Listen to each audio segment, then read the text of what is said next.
even after best of efforts which government says they are putting together, we have not reached yet 1% of the production of SAF when we look into the total jet fuel demand.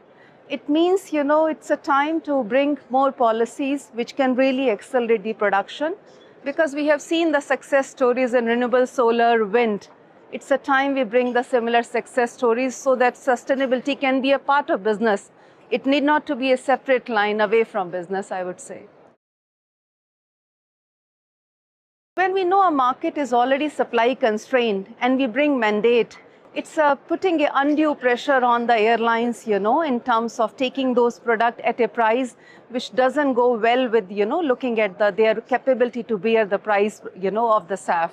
So mandates are good if we have proper incentives in place. So definitely it doesn't show, mandates are working. Basically, we need incentives more and then mandates to follow when market is mature. We are trying to create this SAF industry in front of a 100-year-old conventional oil and gas industry, which got a lot of subsidies, support, technology deployment plan, tax holidays from the government, and they have achieved then 100 years of efficiencies and scale. And SAF is just not industry even 10-year-old.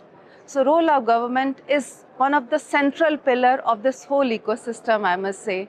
We need governments to bring, first of all, support for the research to deploy the new technologies for net zero, then take them to the commercial scale, at least for first of a kind plant, and then also help these technologies and base plants to provide some kind of, tax holidays the way they provide it in the oil and gas ecosystem.